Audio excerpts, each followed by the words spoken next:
Hi there, welcome to another Warhammer Fantasy Battle Report. This is a 2,500 point battle between Wood Elves and Warriors of Chaos, but we also decided to add 500 points of Mercenaries each.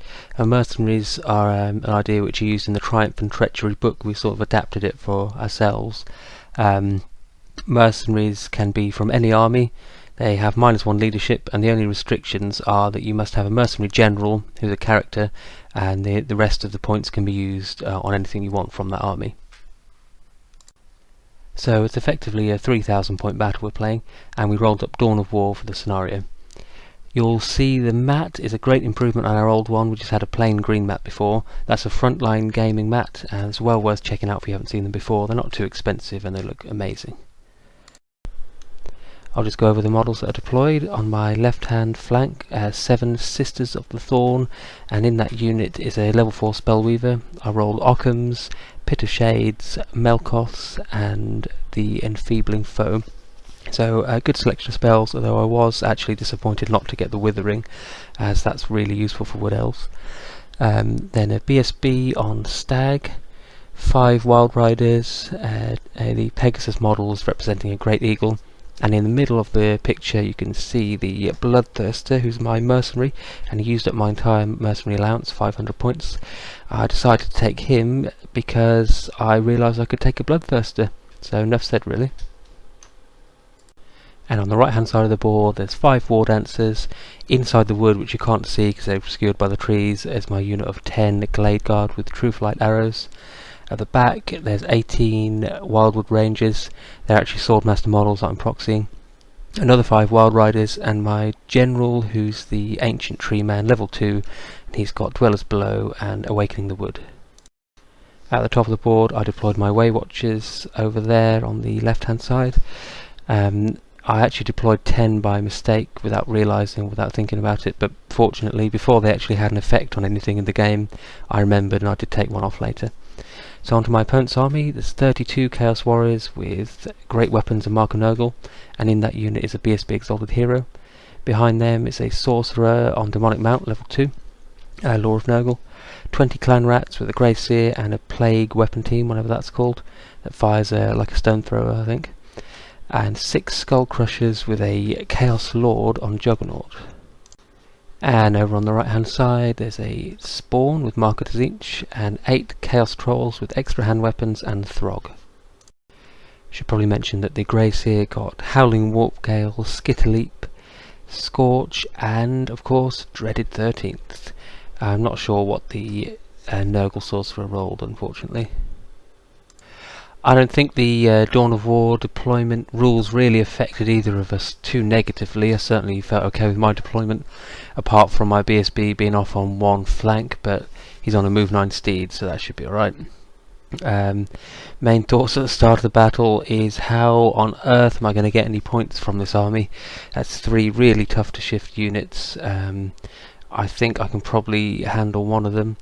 But even the Bloodthirster doesn't have many viable targets to choose from, and even if I can pick off one unit, can I stop the other 2 from destroying me in return? Well, I'm not sure, but there's one thing I do know, and that's... Your dark days are numbered, evil one! Warriors deployed first, and I didn't steal the initiative, so Warriors get the first turn. The Chaos Warrior block reformed and moved to sort of start going around that marsh, as they don't want to walk over it and take dangerous terrain tests. The Skaven all turn to face the Way Watchers. The Spawn rolled a 12 for its random movement, and the Trolls and Skullcrushers all moved up as much as they could, although the Skullcrushers are now stuck a little bit behind that Spawn.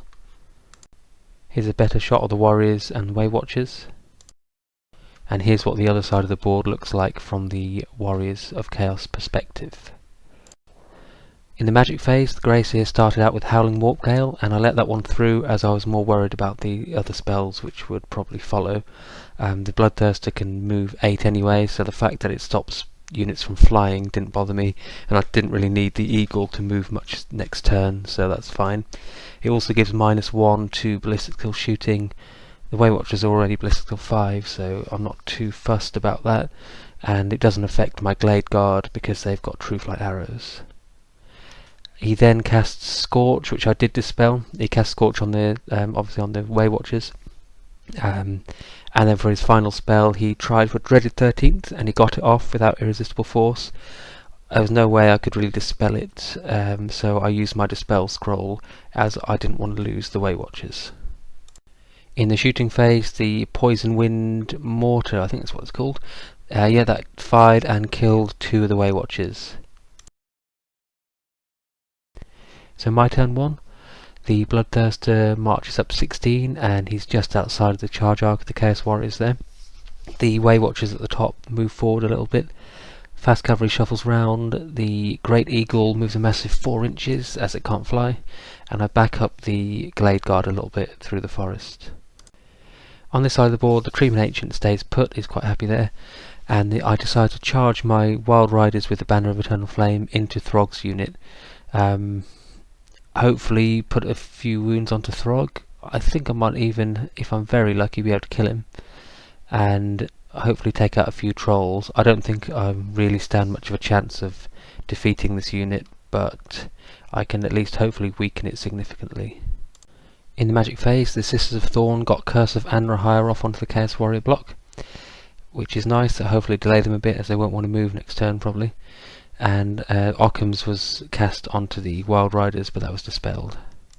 In the shooting phase, the Way Watchers scored 3 wounds against the weapons team, but it saved all of them. It gets a 4+ ward save. I think that's just one of the rules from the Skaven book. So it still lives, and my Glade Captain was too far away to Hail of Doom arrow it. The Glade Guard, I left the spawn alone because I quite like the fact that it was blocking the Skull Crushers, so I just shot them at the Skull Crushers and didn't cause any wounds. So in the combat phase I caused 2 wounds on Throg. I allocated 2 of the Wild Riders to attack him, so I'm quite pleased with that. He's only got 2 wounds left now. The rest of the Wild Riders got 9 hits against the Trolls and running on 3+, they only caused 3 wounds, so that's really annoying. The Steeds caused another 1 or 2, but obviously in return the Trolls wiped them out to a man. Throg didn't even need to attack. And there we go, there's the Trolls after the combat. So yeah, 2 wounds on Throg, and altogether to the unit I caused 5 wounds total. Warriors turn 2, and we're looking at the board from the Warriors of Chaos side now. The Trolls, Skullcrushers, Spawn and Sorcerer all move up. And predictably the Warriors choose not to move as they don't particularly want to lose a third of their unit from Curse of Anrahire. It's a good magic phase. The Gracier gets off Howling Warp Gale again and also casts Scorch, which kills 3 more Way Watchers. They pass their panic test. In the shooting phase, the Poison Wind Mortar misses, but the Spawn has a breath weapon because it's got Marker to Tzeentch, and that kills 3 of the Glade Guard.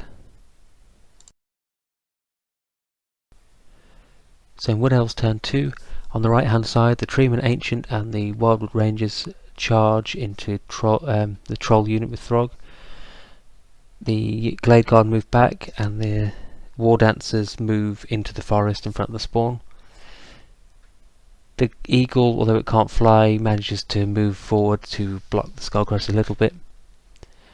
In the middle of the board I've got the Sisters of Thorn, and they move on to the dangerous terrain there, and unfortunately 2 of them die from dangerous terrain, which is quite annoying. And the Bloodthirster uses his normal move because he can't fly, and he heads towards the Gracier's unit. And there's a better picture of that combat that's about to happen later in the turn. Yeah, I don't know if that's going to go well. It really depends on how good my magic phase is, I think. In my magic phase then, I got Melkoth off onto Trolls, and I chose to target their initiative, which you might not think there's any point doing that, but that will become clear later. So they're now -1 initiative, and I also got Enfeebling Foe off on them and did -2 strength, which is nice. So I'm feeling a lot more confident about that now. In the shooting phase, the Way Watchers tried to kill the Poison Wind Mortar again, but failed. Fortunately, I had moved my Glade Captain into range to Hail of Doom Arrow this turn, and I figured I might as well use that on taking this pesky thing out, even though it seems like the Clan Rats would be a better target for them, but I just need this thing dead, so I do manage to kill it. In combat, Throg issued a challenge and I accepted with the Treeman Ancient, and the reason I minus the initiative on the trolls is because Throg has initiative 2, and even though he has a great weapon, he has a breath weapon which is particularly nasty. Strength 5, ignores armor saves, so I didn't want him to be able to use that before my Treeman could attack. So I knocked him down to initiative 1, and therefore the Treeman struck before him. I tree whacked, he failed his initiative, I caused 6 wounds, and he failed 2 of his regen saves, so he got tree whacked by the Treeman. Pow! Right in the kisser! Wildwood Rangers kill a few of the trolls and lose 4 in return. And the trolls flee and are caught by the Wildwood Rangers. I pursue with both units. Chaos turn 3, the warrior unit turns around. The spawn makes it into the war dancers, and the skull crushers charge the great eagle.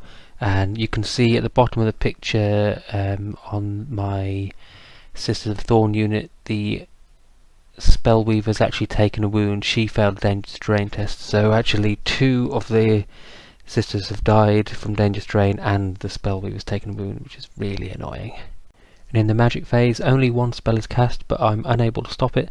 It's an important one. The Gracie skitter leaps away from the unit and teleports to the building there, so the other side of the board pretty much, and now the Bloodthirster is facing the prospect of killing 20 clan rats. Great. In combat I do the +1 attack dance on the war dancers. I cause 1 wound to the spawn and take a wound, and the war dancers stick. And the skull crushers obviously kill the great eagle, or rather the chaos lord does, and they overrun, but fortunately for me it's not enough to bring them into combat with the BSB. What else? Turn 3, the Bloodthirster charged the clan rats and they failed their terror test, fled off the board, and he had nowhere to redirect his charge, I don't think, so he also went off the board. No other charges. Sisters in the middle stay put because I don't want to take any more dangerous terrain, and they're safe there. The Treeman Ancient moves into the wood next to the Wildwood Rangers, who also come round, and he'll get +1 to cast now. You can also see 3 units of Glade Guard, and they all come on this turn. I actually forgot to roll for them last turn just because I'm not used to using Wood Elves. But 2 of them I bring on at the south near the Grey Seer, hoping to kill him, and 1 in the north. They've all got poisoned arrows. And obviously I move my BSB away from the skull crushers behind them. So here's the 2 units of 6 Glade Riders which I brought on at the southern board edge. They've got poisoned arrows, and hopefully they'll be able to take out that Grey Seer. That rock which they're next to is impassable, so that the skull crushers won't be able to charge through. In the magic phase, I think I minus the warrior's strength by 1 with enfeebling foe. I was obviously hoping to then combine that with dwellers below, but I didn't cast dwellers, or it was dispelled or something. In the shooting phase, I shoot my Way Watchers at the Chaos Warrior unit. I use the armor ignoring shots, so I only get 4 shots, and there's my wound roll. I kill 4 of them. And then the 5 Glade Riders with poison arrows shoot and kill 3 more. So that's 7 Chaos Warriors dead from my 9 troops, which is ridiculous. Unfortunately, the other Glade Riders in the south don't have as much luck, and they don't cause any wounds on the Grey Seer. And in the epic combat between the spawn and the war dancers, it's 1 wound apiece again. This turn I use the 3+ war dance. In Warriors turn 4, obviously the Skull Crushers couldn't charge either of my Glade Rider units because of the rocks there. However, I didn't think about the Chaos Lord charging out on his own. So he does that. He charges 1 unit who flee, and he then redirects into the other one, and if they'd fled they would have gone off the board straight away, so they hold. Skull Crushers turn round, and I don't think the Chaos Warrior unit moves at all. It looks like they just stay put. You can see at the top of the picture there's a little arrow which marks where the Bloodthirster will return to the board. So they don't want to be too close in case he can fly over them, but I mean, either way he can move far enough away from them that they won't be able to charge him, but there's not really much point in them advancing, I think. In the magic phase, the Gracie skitterleaps again behind the other building.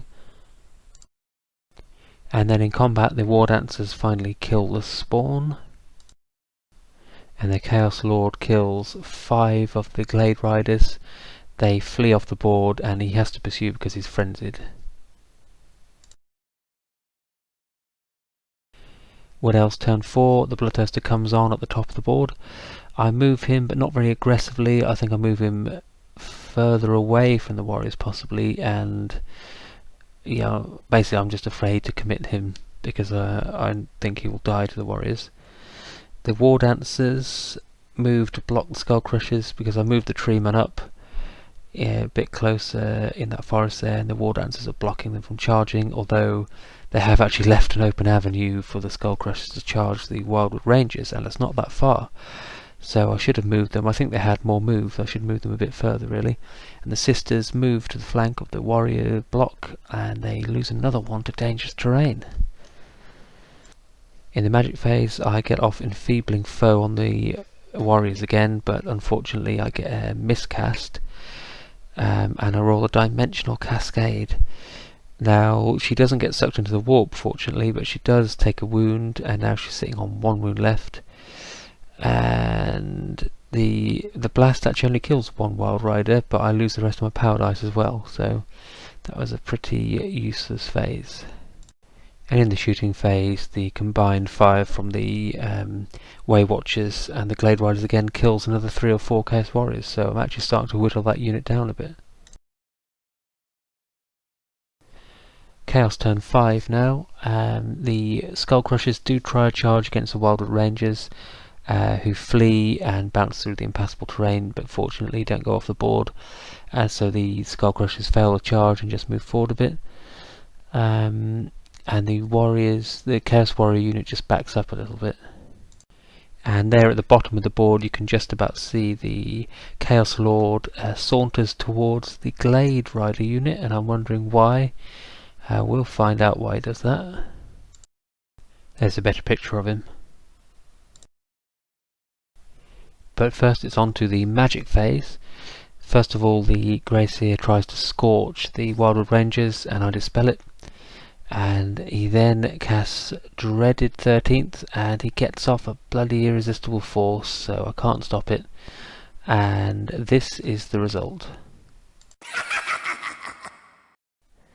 Yes, obviously that entire unit is now destroyed and turned into clan rats. And the cheeky little blighter doesn't even suffer any ill effect from the miscast either. And then in the shooting phase, the Chaos Lord reveals that he has got a breath weapon. He burns 4 of the Glade Riders to death, and the remaining 2 panic and flee off the board. So he's killed 2 units of Glade Riders so far, and I've lost my Wildwood Rangers this turn, so the points are starting to mount up against me. I've killed Throg and his trolls, and I've just realised as well that at some point the Nurgle Sorcerer has died. He's not in any of the pictures for the last turn or 2, and I cannot for the life of me remember how he died.